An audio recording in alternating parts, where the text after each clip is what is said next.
Andrew, go ahead. Is RJ on? Go ahead. Okay. Hey, RJ, kind of curious what your thoughts are on the three transfers that came in, what they've added to the program, and how it's been receiving an influx of three guys during the offseason that are new to the program but have played in college. It was a great addition for our three transfers. I feel like they bring depth to the roster. All three of them play different games, which is great.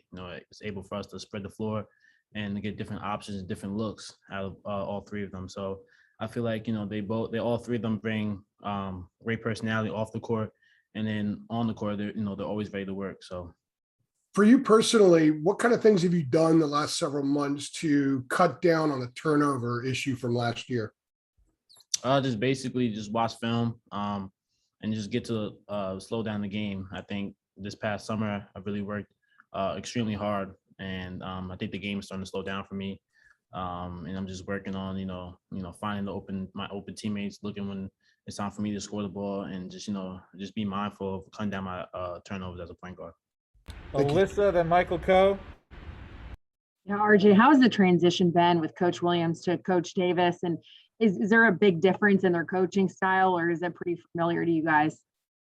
It was definitely a shock when we all first heard the news, first and foremost. But I feel like, Coach Davis or Coach Roy, they kind of have a similar way as far as, coaching styles. They're going to be on us, and just to come out with the mentality of, to win. But as far as, different coaching styles, they do have some difference, but there is some similarities as far as for UNC basketball. Michael Coe, then Dina. Hey, RJ. So in the past few years, there's been a lot of roster turnover, especially in the backcourt with this program.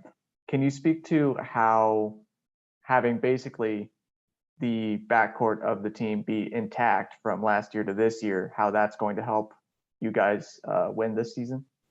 Definitely we got our first year under our belt. It was new to us. We were freshmen. So, we were just adjusting along the way. We were thrown in the fire. So, but other than that, at the end of the day, we just got to go out there and play basketball and just watch our turnovers as point guards. And I feel like, with the backcourt, we're all mature and we know the game and we know how to play. So I think, the reduce of turnovers will cut down this year. Thank you. Dina. Hey, RJ, how important is having a coach like Coach Lebo, who was one of the best shooters all time in UNC history, being on staff? And what kind of pointers has he given to you?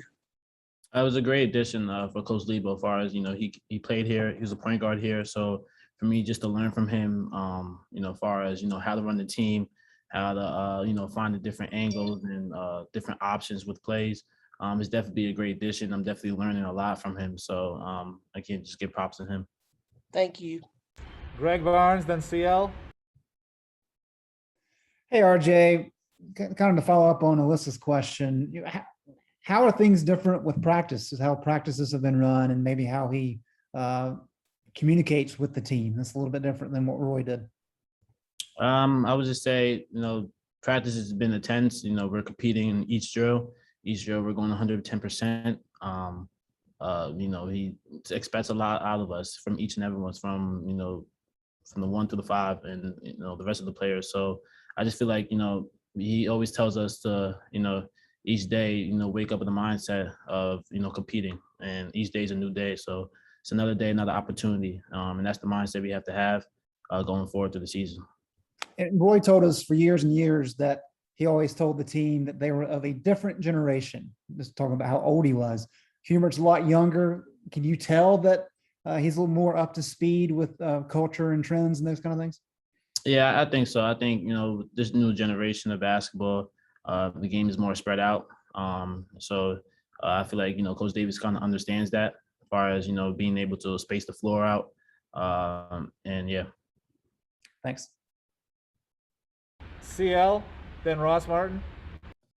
RJ, now that you've had a summer off season under your belt, can you kind of compare like how difficult was it for you and Caleb to come in under a pandemic where you didn't get here early in summer and get to kind of play and learn? Like, can you tell, is there a big difference from being here this summer and kind of going through everything as opposed to what you weren't able to do last year?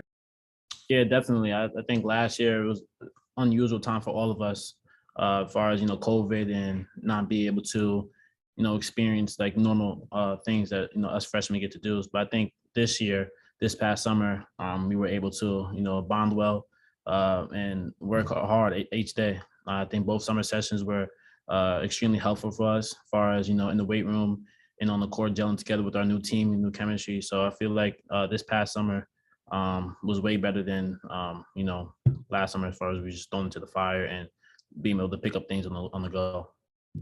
And that being said, can you give us a little insight into the two freshmen, Dunn and Styles, and what you feel like they bring? They both bring energy. They're both great players. DeMarco and Dontrez, I feel like they'll be a great addition for us this year. They're young, but they're also learning. They ask questions when they feel like they don't know a particular play or whatever. So they're learning, but at the same time, they're competing each practice, each day. They're in the gym. So I'm very proud of them so far. And yeah. Ross, then Brendan. Hey, RJ, you were talking about the offseason this summer. What was playing with all the alumni like? Was there anything that stood out? Any players that you were excited to play with, or any notes from that you can tell us? It was very exciting just for the players to come back and able to, play open run with us. You get to pick their brain a little bit, see how, their experience was when they was here. So just to be able to play with them, play against them, it was competitive. Sometimes, you go at it with them, back and forth. But it was great because you get to learn at the same time and also get to, pick their brain about what was their experience like, how they deal with things, how they deal with adversity. So it was great. Any players that stood out to you that it was pretty cool to play with, or that were challenging you went with, or something like that? Theo Pinson is always a good matchup. Marcus Page was a good matchup. Nate Britt when he was here, Kennedy Meeks, Bryce Johnson, a couple of those players, yeah. And briefly, Ross, we're done. We're good. I got Okay. 2 more people. Brendan, then David. Hey, RJ, we just heard from Armando, and he was saying, Coach Davis is asking me to just extend my range out to the 3-point line. And obviously Dawson and Brady can do that too. Have you gotten used to playing with bigs who are suddenly shooting the ball from beyond the 3-point line? Just how different has that been for you? I mean, it's been different, but it's been good. Just I have the confidence in my bigs for them to be able to extend their range and be able to kick it back out to them for a 3. So they're working on it. So, and that's all we could ask for. So I have confidence in them, and they have confidence in themselves. So that will go a long way. How does having them on the outside on the perimeter, how does that change things for you? Does it give you different options, different lanes, cutting to the basket? How does it change your job, I guess? Well, I mean, it definitely opens up the floor a little bit. It gives a driving area, driving space for me to create for my own, and also the drive and penetrate to the 3-point shooters. So not only does it give them an opportunity, but it gives us, the guards, an opportunity to be able to make a play when it's needed. Gotcha. David Teal, then Gregory Hall. RJ, not necessarily on the court where he's being used a little bit differently, but off the court, have you noticed a difference in Armando now that he's one of the older guys on the roster, just in terms of his leadership, perhaps, by example or even vocally? Yeah, definitely. Armando's been, a great leader for us. His maturity is through the roof. He's able to lead the guys and, also, help us out when needed. I feel like, we all gel off each other's energy, and I feel like Armando's doing a great job so far as an upperclassman, as a leader. And last one, Gregory Hall. RJ, how do you kind of see the guard rotation panning out with you, Caleb, Kerwin, Anthony Harris? Obviously, are you playing more at the 2? Are you rotating at the 1 with Caleb? Just how is all that playing out so far? I mean, it'll be interesting to see. I mean, we're still like preseason. We're all still practicing. So I mean, it'll be good to see. I think both of us, we could play the 1 and the 2. So hopefully, we just go out there and just play, not worry about who plays what position. This game, in this generation, basketball is positionless, so it doesn't really matter who's the 1, who's the 2. You just go out there and just play basketball. And I wanted to ask you about Coach Lebo and Coach May, just kind of the new assistants. What's their style? Obviously Sean May, previous relationship? Just how is that? That was great. I feel like all the players are comfortable with, the coaches. We're able to go to them, whether it's, basketball or not. They're able to, tell us what to do as far as offensive and defense. And we're just learning throughout the drills. When we do stations, each day we're getting better and better. So I feel like, the coaches are doing a great job with teaching us. Anybody else for RJ? Go ahead and jump in if you have one. If not, we'll let them go. All right, RJ, thank you very much. Thank you. Everybody, appreciate you